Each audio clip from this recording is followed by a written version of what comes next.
Good evening, and welcome to another episode of the Willard Preacher podcast. I'm Matt, and I'm joined by Penn State's Willard Preacher, also known as Gary Cattell. We are also extremely pleased to be joined by Nicholas, or Nick, who's, I believe, a parishioner at Holy Trinity Orthodox Church in State College. And Nick is going to basically share his faith journey with us today as part of our kind of testimony series. And we've had several of these. We've enjoyed them, had a lot of nice, really good conversations, and we anticipate that this will be a really nice time as well. So, Nick, we'll just turn it over to you and go ahead and introduce yourself and share what you would like to share. Sure. Thank you. Thanks, Matt and Gary, for having me on. My name's Nick. I'm currently a parishioner, like you said, at Holy Trinity Orthodox Church in State College. I'm also a Penn State student in my senior year studying mechanical engineering. I've spent all 4 years of my time in college at Penn State, and I will be graduating in the spring. So I'm very much looking forward to that and moving forward with my life. So I guess I'll get started with who I am and my upbringing and um, kind of my parents and my general background. So I am primarily of German heritage, which means that my ancestors were primarily Lutheran. Also some Methodists mixed in there as well. And they came to America, some of them in the last century, but mainly settled central Pennsylvania in the last 300 years. Um, just south of State College, actually, in Mifflin County, if anyone knows where that is. That's where a lot of my family is from. So a lot of my family spent time in various Protestant Western traditions. And you probably have to go back quite a ways to find anyone who's Orthodox in my family line. Um, but the way I was raised in my particular household, my particular generation, I didn't really grow up with any religious sort of upbringing in any sense. We never went to church. We never went to synagogue. We didn't really have anything to do with God.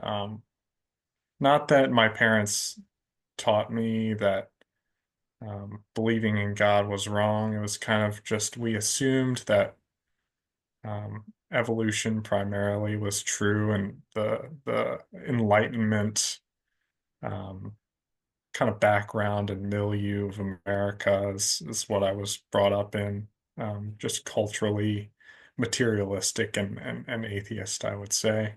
Not necessarily So, hostile to the faith, but so did you sure. know what Go your ahead, Gary. parents believed or didn't believe? Did they ever discuss it with you? Um, well, my mom was, I don't know if she was raised Protestant or not, but after my grandparents on my mom's side got divorced, my grandma became a general, not any sect of Protestant and not evangelical, just generally in the Protestant realm. But I don't know if that was really passed on to my mom. As for my dad, my grandparents on my dad's side, I don't think really had any religious upbringing with him either, and that's kind of what was transferred on to me. Um, so no, just kind of basically the way I was raised, I would say, for my dad. But my mom might have had some Protestant, maybe a bit of Methodist mixed in there as well. So it wasn't So like that's we are atheists. It was more like just nothing, just not even discussing it. yeah. Okay. Uh, I mean we celebrated Christmas and Easter every year because that's what my grandpa did in Germany, and that's what you're supposed to do. And have a big feast on Christmas Eve, which we still do to this day. Um, but no sort of real talk about religion or Christianity whatsoever. Um, not necessarily, bashing Christians for what they believe or saying, oh, look at these people are stupid for what they believe and we're right. But just we never really engaged with it, I guess you could say.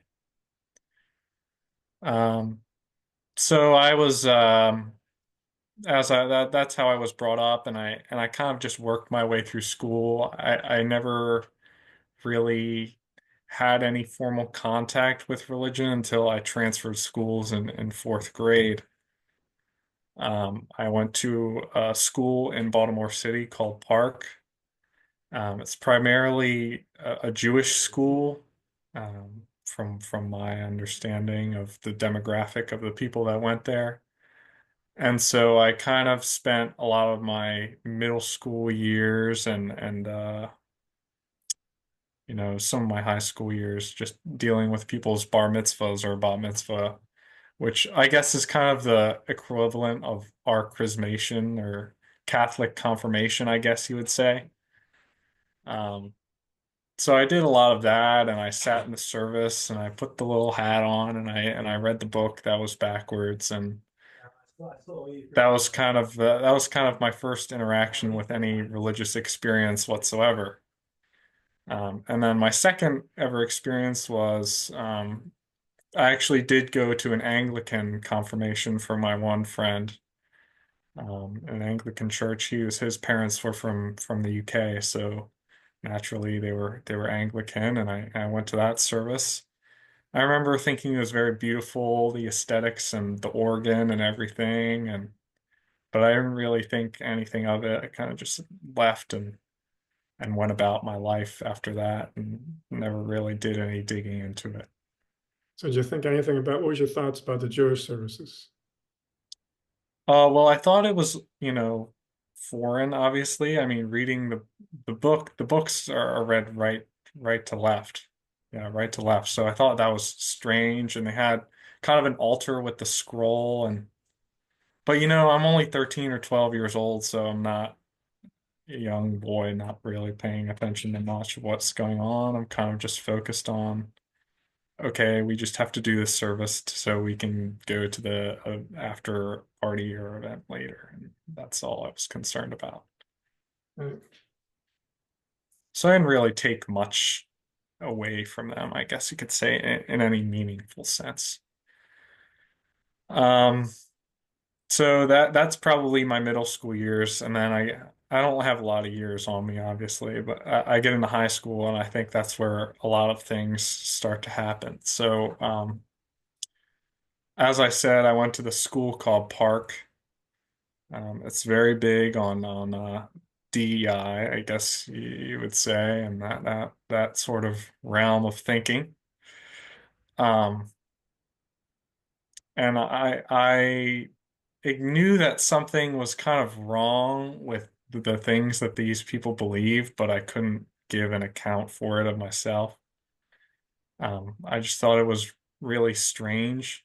I remember in eighth grade, I'm about to go into high school. This is 2016. And of course, Donald Trump was running. And I remember he won and he wasn't supposed to win. And the school was kind of whipped up into a big uproar. And um, the principals like gave announcements and speeches, and people were like crying on stage and the things that you would typically expect. Um, And a part of me felt like when I was watching his inauguration that something, whatever it is that makes these people tick, is I like that. I like seeing What, these people, who's these people? the people at the school and my fellow, I guess, students around me in the general liberal milieu, I guess you would call it. So at that Um, time, you liked the liberal Mueller. yes, yeah, I was just kind of going along. I spent my whole life up until about ninth grade just going along with what I was told and not questioning anything. Um, as most kids probably do, I would assume. Um, but yeah, so Donald Trump wins, and we're watching the inauguration on the projector, and people are just yelling and swearing and all this stuff and just losing their minds. And I was kind of just sitting in my chair like, all right, this is like these people I find to be kind of insufferable. So whatever is not them, whatever's the opposite of them, I'll cling to that. Oh, so So you that's didn't what I like, did. so you didn't like uh, what was going on in the school. No, I couldn't stand it. Oh, Couldn't okay. stand it.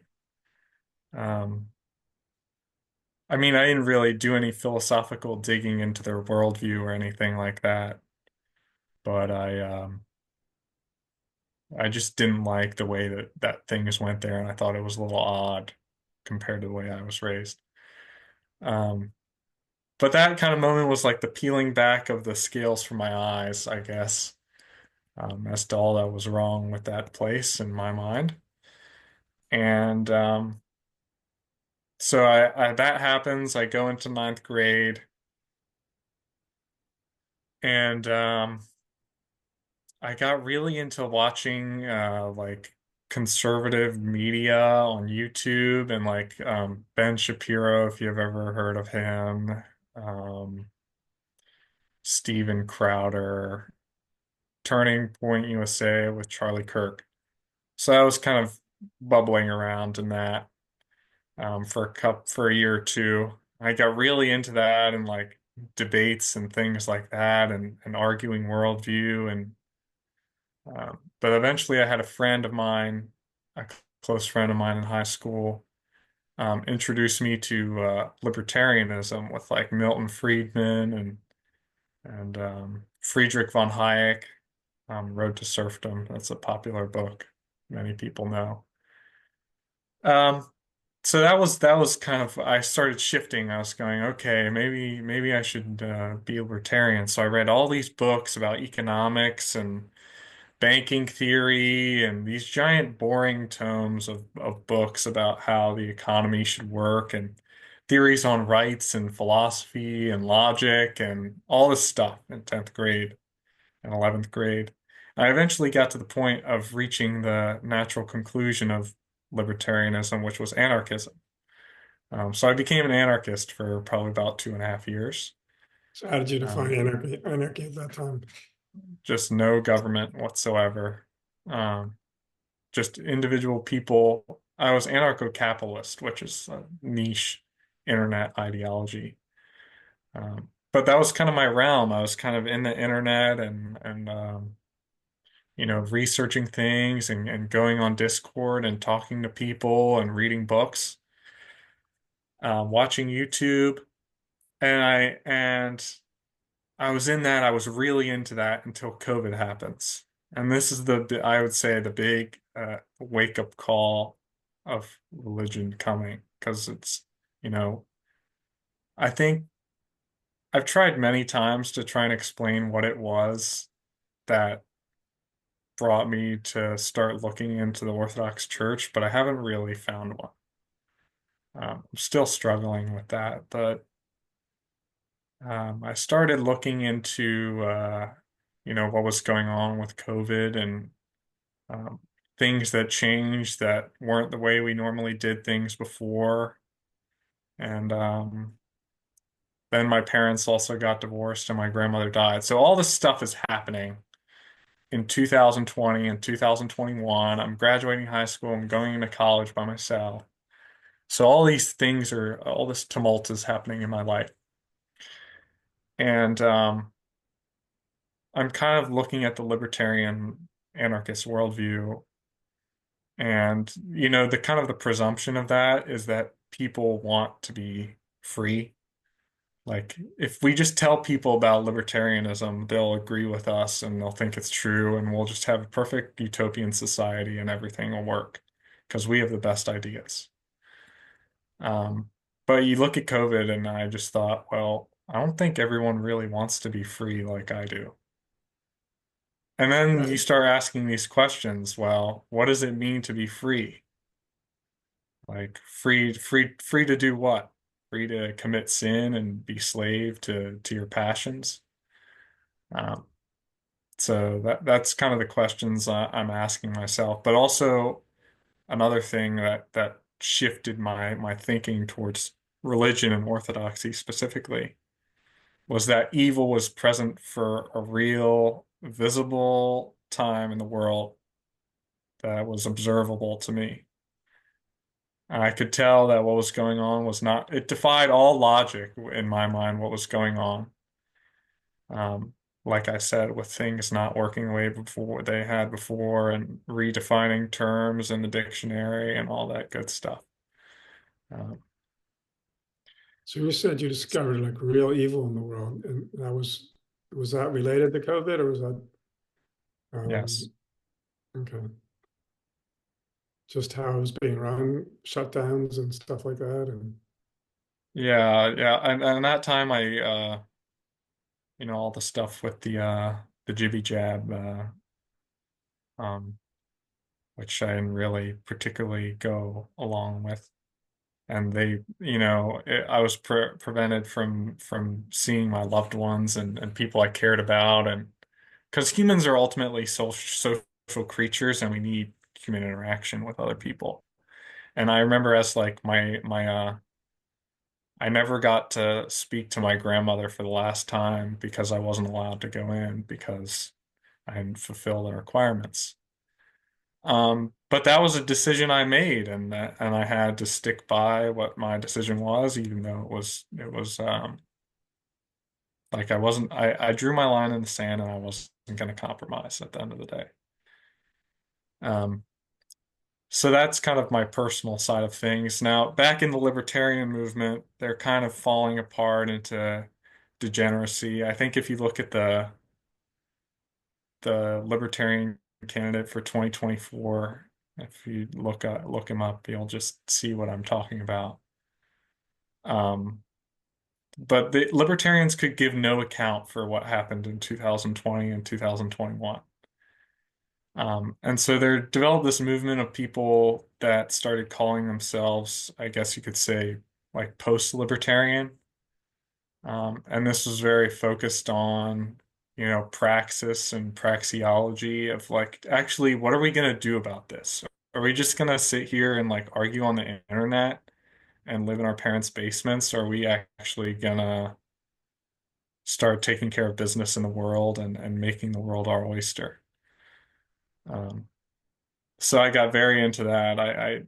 People that I trusted, a particular podcaster named Pete Quinones, um, who's someone I started watching way back in 2018. I still watch to this day. Kind of went down this road, and he was someone I knew and I trusted, and his judgment had been correct throughout the COVID period. So I'm in this post-libertarian milieu, and a lot of people are kind of starting to look into religion as because consequence of this. And one of the big people that was also in the post-libertarian movement, I guess you could say, was Vin Armani or Cyprian. He does the Royal Path show with Father Turbo Qualls, who's from Kansas City. And so that was my first contact with Orthodoxy, as people started talking about, with Father Turbo. Um, so this they was a did a whole. libertarian guy. This was a libertarian guy who was also Orthodox. Yeah, see, he did the whole Free State Project in New Hampshire, and then he moved to California, and then he currently lives in Saipan in the middle of Pacific Ocean right now to get away from all what was happening 2020, 2021. But he started coming into contact with Orthodoxy, and he was kind of I mean, he wasn't an atheist like me, but he was kind of in the New Age occult background, and ayahuasca and stuff like that. So I really listened to him. I thought he had a lot of good insights. So I started listening to the Royal Path with Father Turbo Qualls, and they started their series on the Nicene Creed. Um, So he had converted to Orthodoxy, this libertarian. yes, yeah. Right. So they started with the first episode was called "What is the Royal Path?" I think that's I don't know who it's from, but I know Father Seraphim Rose definitely mentions the royal path in some of his writing. So I love that. I loved watching that, and that was kind of what I clung to during COVID. And then I moved. Your transition towards Orthodoxy was from this guy who you listened to him before he converted. Is that right? And he was libertarian, Yeah. and he converted, and you just kind of started watching him talking with Father Turbo, Hmm. right? Yes. Okay.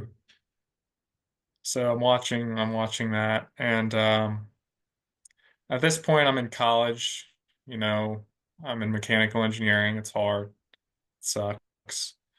I'm kind of alone by myself. I kind of just go to my dorm every day and do my homework for 6, 7 hours and then eat crappy food and then do the next day over and over again. And that's kind of life in a nutshell, I've found. But um, yeah, so I was just I didn't go to church, but I knew that after watching that podcast for a year that I should go to an Orthodox church. And during that time in the spring of this would be 2022, I bought the uh, I bought the Orthodox cross, which is now my baptismal cross, online. And I started wearing it, even though I wasn't a catechumen, I wasn't an inquirer, but I just knew from watching this show, and I knew from listening to Jay Dyer on the internet and kind of explicating the faith and arguing against atheism and transcendental argumentation and all this fancy philosophical stuff. But I knew it had to be true. And that's what I knew. And I knew that I was going to, if this is true, well, then I'm just going to do it. I'm going to become Orthodox no matter what it takes or no matter what I have to do. So stepping back 1 second, you said you were atheist. Does that mean that you believe there was no God, or you just didn't know, or you just didn't care? Well, I thought that evolution was true, Right. and that necessitated the antithesis of God. Because if Genesis, if we believe that, I think as Orthodox, if we believe that, I'm not going to speak definitively for Orthodoxy, but if we the scriptures are to be believed, then I don't really think that evolution fits within that framework. It Right. can try to be justified, but it really just I don't think it works out. I don't think the fathers really, Saint Basil's Hexameron and the creation in 6 days and all that. So I don't. Yeah, I mean that's kind of conflicting. So that's something I had to reconcile. And before that, say Um, before you started watching this podcast and you would consider yourself atheist, would you have considered yourself like there is no God? That was your belief, or you just didn't think about God, or it just wasn't part of your life, or I didn't think about it, and I kind of thought that people believed in it who were like, "Oh yeah, you're just like you're stuck in the past. You're kind of stupid, and science proves you wrong." right. But I didn't really look into any of what science said or anything like that. I kind of just took it on faith, I think, as a lot of people do. You have to trust someone's authority speaking about something. Um, so yeah, just I would say just evolution and the belief that that's uh, that's how the world was brought into being. It's kind of the main setback for me coming into contact with religion, I guess you could say, in general whatsoever, particularly Christianity. Um, so I knew Orthodoxy was true. I looked at Protestantism and I thought, well, I particularly looked at evangelicalism and thought, well, that's what I thought Christianity was growing up was evangelicalism. I thought, well, this is kind of silly. Like, this is kind of just a rock concert, and we're all welling ourselves up into an emotional bundle. And, as a German, I think Germans are very stoic, straightforward people. So that never particularly gelled with me in any sense. I didn't like boyfriend Jesus. I didn't want to. sing hubbub songs and all this stuff. So I just kind of threw the baby out with the bathwater on that one, said, well, this is nonsense. And then so classical Protestantism, well, I looked at that and I thought, well, this is what my ancestors kind of were, but if we all kind of believe that our interpretation of Scripture um, is ordained by the Holy Spirit, and our interpretations of Scripture are conflicting, then either some of us is right, some of us is wrong, or the Holy Spirit's conflicting itself, which is impossible. So that kind of got me off, sola scriptura. I kind of looked at Protestantism that way. And then Catholicism, I kind of thought, well, I mean, look at what if the church is not going to be prevailed against unto the end of the age, then it wouldn't change. I think Catholicism's obviously changed quite a great deal. I was looking at, Popes Vigilius and Honorius, and even the Acts of the Apostles when Paul says that he withstood Peter to his face. Well, if Peter was like untouchable and had primacy over all the other apostles, then that wouldn't be allowed to stand. So there's clearly a collegial aspect to the way that the church is governed. Um, so that's how I got off of Catholicism. And then the only thing that I was left with was, Islam, which no, Buddhism, no. Eastern religions I kind of thought were odd and demonic. And then I kind of was left with Oriental Orthodoxy and the Eastern Orthodox Church. Um, and I decided, well, based on the ecumenical councils, the Eastern Orthodox Church has to be the one true church that's spoken about. And, if religion and Christianity is true in general, then I should become Orthodox. That's my logical train of thinking. It's kind of methodical and engineering like, I guess you could say, but that's my nature as a person. And so I started looking into Orthodoxy. I didn't go to an Orthodox church for a year, but I knew Orthodoxy was right. And I'm kind of nervous because I've never been to a church in my life. So let me interrupt just for a second. Did you know Sure, go Orthodoxy ahead. was right because you went through the whole thing of looking at Protestantism and Catholicism and so on?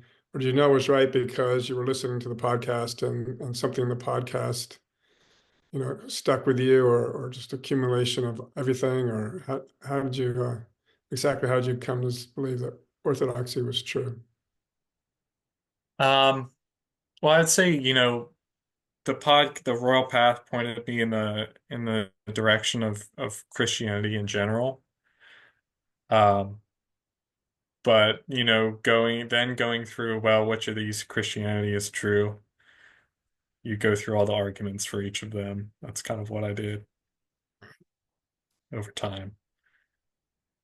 But I would say by spring 2022, summer 2022, I know that Orthodoxy is true, and it's about how am I going to get there. So I walked to Holy Trinity one Tuesday morning at 9:30 a.m. and I don't know what I was thinking, but I was really nervous. Just really super nervous. I've never talked to a priest in my life. I never had anything to do with religion in my life, but if this is what I need to do, then I'm going to do it. So I walked down the alley up to Holy Trinity and I pulled on the front door and it was locked. And that was kind of that set me back a couple months. And I didn't come back until after that summer was over. So just Because because I it was thought locked.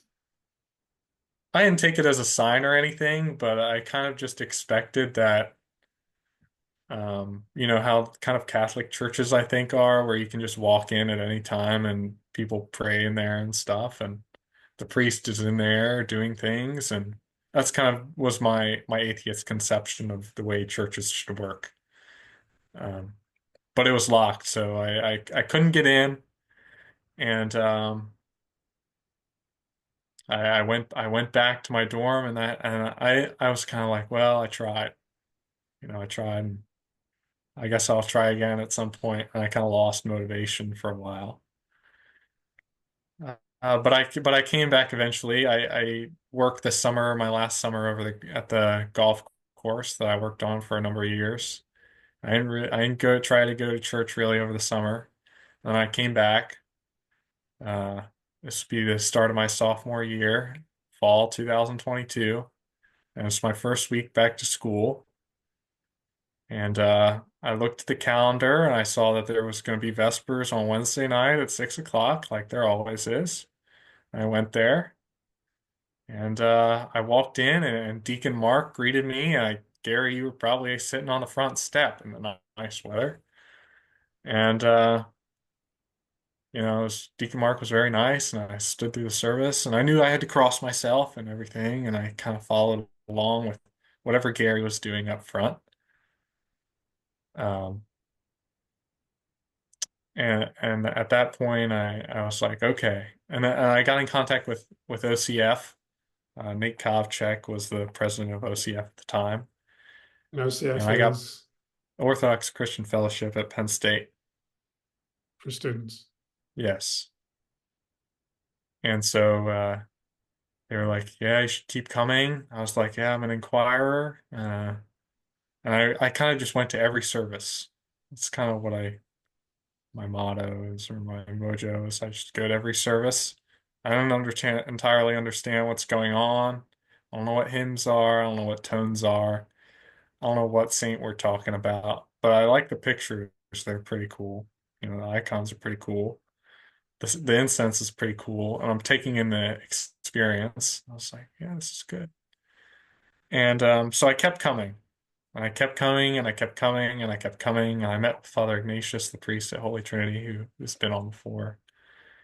And he decided that he wanted to make me a catechumen after 6 months of being an inquirer. So we did that. I came back from winter break, the winter of 2023, and I made a catechumen on January 9th. And then I was a catechumen for about a year and a half. And during that time, I kind of tried to learn as much about Orthodoxy as possible. I went to catechesis class, um, number of other learning experiences about Orthodox Church. I went to a monastery for the first time. I And thought that was explain awesome. catechesis class. Sure. So catechesis is the period before you're enrolled formally as an Orthodox Christian at your baptism and chrismation. You're catechized beforehand by a trained catechist or ideally a priest, who will teach you, uh, things about the Orthodox faith, what we believe, why we do the things we do, kind of what is the Eucharist, what is the Divine Liturgy, church history, kind of general things about the church, and then ideally some teaching about prayer as well, because I had never prayed in my entire life at all. I didn't know what that was, so I kind of just followed the book and read the book, and that was my experience of it. Still learning on that, but um, that's kind of what catechesis is in my experience. Uh, They want to make so sure that you the teachings and the doctrines and the lifestyle and all that sort of stuff, and that you right, agree with it all, and you're going to try to live it. And yeah, uh, kind of like, do you agree with this? And if you're confronted with a situation in the world, do you have a solid grounding so as to not be taken every which way by the whims of the world and all that stuff. So I did that period of catechesis for a year and a half, and then I was baptized on Holy Saturday, 2024, um, which was a great joy. And I don't really have I was watching Scott and Sophia's, but yeah, I don't really have any religious experiences to report. It's kind of my journey, I guess you could say, is it's very logical, very brain focused. But when I was becoming Orthodox, when I was a catechumen, I kind of I knew about Orthodoxy, but I didn't like have in my heart that I was Orthodox. I didn't really care about, you know, Jesus Christ or, you know, the apostles and the lives of the saints and their compassion for other people. I just knew that it was a true worldview. Logically, this has to be the case, so I'm going to do it. But all the other kind of frivolous stuff is whatever, and that's kind of on the side. But that's actually the main part. I've come to find, and I've had a lot of struggling and dealing with that, and trying to um, in your heart and your soul become Orthodox as opposed to being led around by your logical thinking brain. And that was a lot of, I think, what the Royal Path helped me to discover, is because the Royal Path show is kind of just made for um, internet men like me who are hyper logical, arrogant, uh, and kind of have their own will and way about things. And it's kind of just Father Turbo, every episode imparting wisdom upon you that you need to humble yourself, be quiet. You don't know really anything. You've been here for like 2 years, and you just need to be patient and take the experience as it comes. And so that's what I've been doing ever since. I mean, I've had, in my times becoming Orthodox, been very difficult. I thought it was going to be all sun and roses and sunshine, but it's actually been the hardest 8 months of my life, which I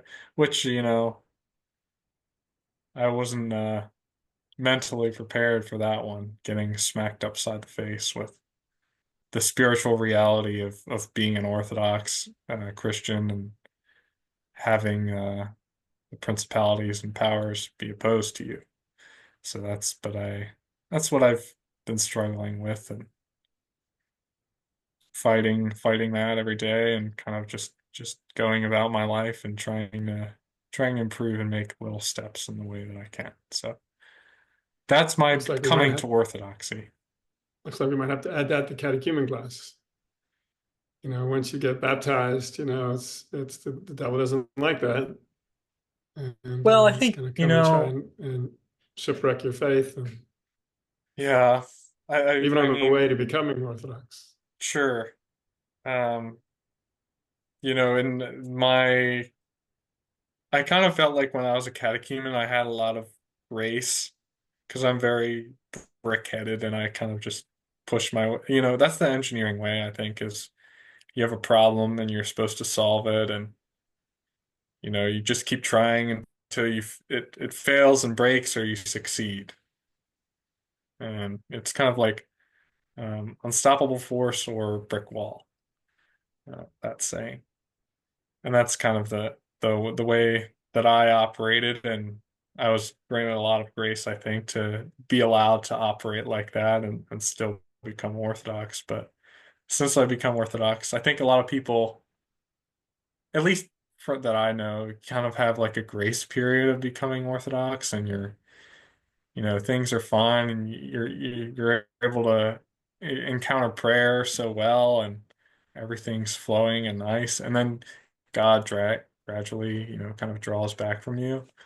And mine, I guess, to pay for my own blockheadedness, is just getting smacked in the face with a brick and taught to learn and wise up real fast. Um, which is, I think that's God's plan for me, and that's the consolation that I need for my salvation, I guess, is to struggle this way. But yeah, Yeah, you can't grow without the hard times. correct, correct. If it's just easy all the time, I just tell people that if I'm going through a difficult time, who do I want to be with me? the person who's always had it easy, or the person who's had to struggle and fight and overcome things. And obviously, you want the person who has to struggle and fight and overcome things because they're going to be their character's going to be much stronger, and they're going to be much better to have in times of trouble.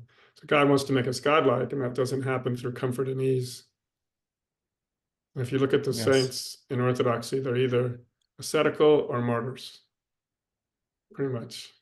Yeah. Uh, There's not a lot of married saints, interestingly. That every day in the Synaxarion, it's always a monastic saint or a martyr in there somewhere. But there are some uh, married ones, but there are they some generally married tend to be ones. But ascetical. And there's yeah, some rulers that become saints for what they did, or not necessarily either one of those. But for the most part, Christianity is an ascetical religion, so it's dying to yourself and everything. It's not easy. But like you said earlier, you look at the evangelical stuff, and it's all nice and easy, and rock concerts and everything's wonderful and beautiful. And it's just never been Christianity. yeah. And that was kind of I forgot to mention part of my aversion to Protestantism as well is, one thing I like about the way, I was raised and my upbringing, and there are many things, but this one particular takeaway that I think is good is we always had that bootstraps mentality of my dad was libertarian too, I guess. And if you want to make something happen, you can do it. And that kind of transfers into, I think, a little bit of when Christ says, pick up your cross and follow me, or sell everything that you have. Um, and your life isn't going to be fun and easy and apple pie all the time. It's going to be very hard. Um, yeah, the world, what's the line? The world, if the world hates you, remember that it hated me first. So that's kind of what I was transferring over into Orthodoxy, which I kind of don't see in evangelicalism or Protestantism more generally. And I was very attracted to the Orthodox asceticism and monastic life and saints. I think the saints are a clear indication of the vindication of the Orthodox faith and the grace that they possess. So that's kind of one of the things that drew me away from Protestantism right away and kind of straight to Orthodoxy, I guess you could say. Yeah, I think I was watching a priest online. I think it's Father Paul Truenbach. Trubenbach or something. Yeah. Yeah, and he said he was saying when he talks to Protestants, he says, or even Catholics these days, he says, "Where's your Saint Paisius? Where's your saint that's godlike like this, as opposed to just being a really, really, really good person, really Yeah. moral person doing really nice things." Because those saints go way beyond that, and you don't find it anywhere else these days other than Orthodoxy. So, Yeah. Of well, thanks, Nick. That was great. course. Yeah. Thanks for having me on again, Matt and Gary. Glad to share my short little story in my 22 years of life with you. I mean, it doesn't really pick up until the time I was about 15. So we only got about 7 years of source material, but that's what I got. Well, that's good. You like to hear people's testimony, but everybody comes in a slightly different way, slightly different thought process, and slightly different experiences. And one of the reasons we're doing this is to put them out there so that people can see them and say and get an idea of what it is to become Orthodox. And they need to see a lot of different ways, a lot of different ages, older, younger, like engineers or people who are really actors or liberals or coming from all those different mindsets. So whatever mindset you come from, whatever age you are, it's going to be valuable to people out there. Yeah. Yeah, Nick, I think that your pathway is actually pretty is going to be or is maybe already pretty common as far as a young person Mhm. who is wrestling Mhm. with their ideas through a lot of online material, and to some degree, it seems like the Jay Dyers of the world and nice podcasts like the Royal Path and others, like they're really allowing a lot of people to kind of like boil down these these essential ideas. But then what do you do with them? And I think it's really helpful that you could come on here and share that with us, which is that, yeah, you had your mind sorted out. You sort of walked through the conservative thought process into libertarianism, into a religious viewpoint, and into orthodoxy. But now what do you do? How do you actually, you know, how do you transcend YouTube at that point, really? Yeah. Um, so that's the challenging thing, and it's thank you for sharing that. That it was a struggle to get yourself to Holy Trinity, and the door being locked is not an easy thing. It's really a challenge to kind of work up the nerve to go in the first place. I remember running into some folks actually at like a Jay Dyer meetup in Austin. Really? And they were like, yeah, I'm really kind of like where you were. I'm so convinced of orthodoxy, but what do I do? And I was like, you go to church. Like, what? How do you go to, they were like literally asking, how do you go? Hmm. Um, so yeah, thank you for sharing that. It's not easy.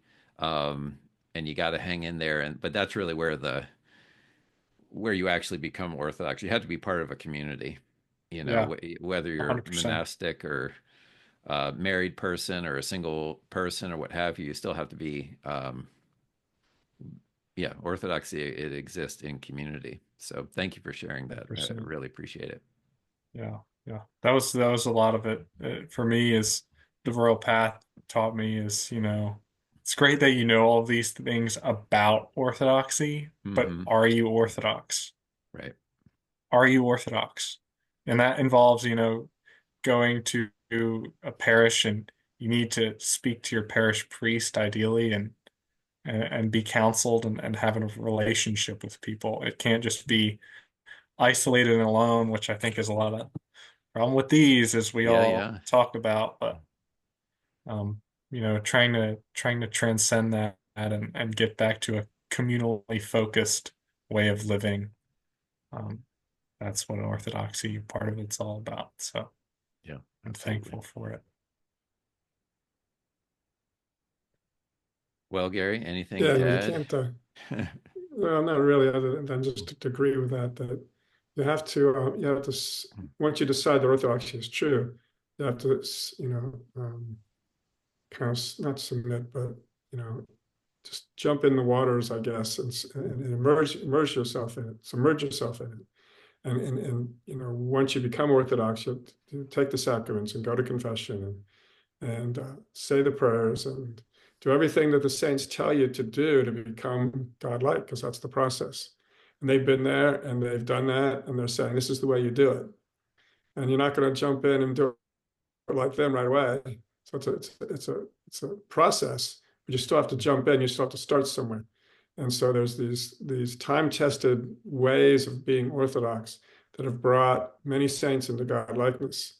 And we're just to follow their path. And it's hard for us, especially people like you or people like me who are kind of bullheaded and like, I'm going to do my own thing. I'm going to go my own way. I can do this myself or whatever. It's hard for us and it takes a lot of time to be able to say, no, I'm going to submit myself to those who've come before, whether I understand it all or not, Yeah. because I'm not where they are, but they were where I am, and this is how they got to where they are. And they didn't get there by going out on their own and deciding that they were going to do it on their own.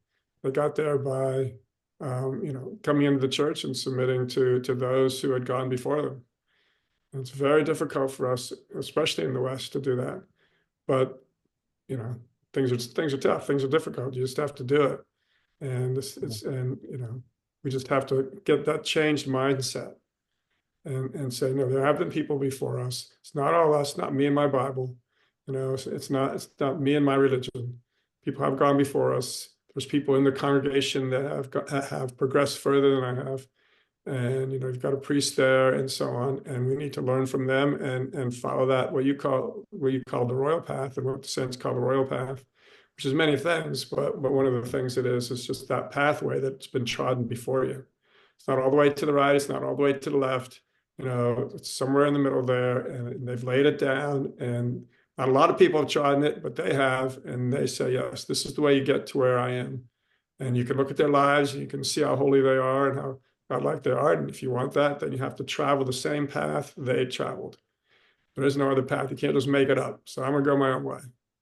There's one way to go, and they've laid it down. And if we want to be like them, first off, how they are, who they are and how they are. If we want to be like them, then we have to go the way that they went. And hopefully, in whatever Orthodox church you go into, there's people there that can help you do that.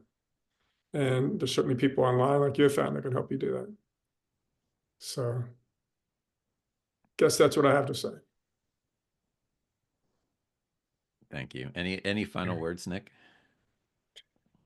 No, I just I kind of the one I'm not really in a position to give any advice whatsoever. But I would just, I think there's a lot of people like myself who come from the internet Orthodox realm, um, which, there's a lot of people who speak negatively against it. Um, if that didn't exist, I wouldn't be here. But if you are one of those stereotypical online Orthodox people, my encouragement to you would to get involved in your local parish and speak to your local parish priest, because that's really where Orthodoxy is, and in the communion of the saints, I think, as St. Paul says numerous times. So yeah. Yeah, and you can watch services online. In the Holy Trinity, we put our services online, but it's not good enough. You're just an observer at that point. And there's as far as the East is from the West, the difference between watching a service online and actually being involved in a service. There's no comparison. So, those are there to kind of initially let you see what a service or Orthodoxy is like. Maybe if you're sick and you can't get to church, maybe, you might want to turn one on or something, but nothing substitutes for actually being there and going through the service. There's grace in the service. Yep. And you won't get that grace other than being in the service. I suppose you could by watching it on TV or on YouTube or whatever, if there's no other way to do it. But there's nothing like the grace that's in the services in the church with your fellow Orthodox Christians. Well said. Well, thank you very much, Nick, for taking the time and out of your busy student and work schedule to talk with us and share your story with us. So we really appreciate it. Yes, thank you. Well, I'll just say good night. Good night, Gary, and good night, Nick. And Good night, Matt. Good night, Nick. We'll see you on Sunday, I guess. You're going to be in church. You're going to be there in State College Next week. I'll be back Sunday night. Yeah. Okay. Okay. All right. Good. Very, very good. All Well, right. thanks so much. Appreciate it. All right. Take care. All right. See ya.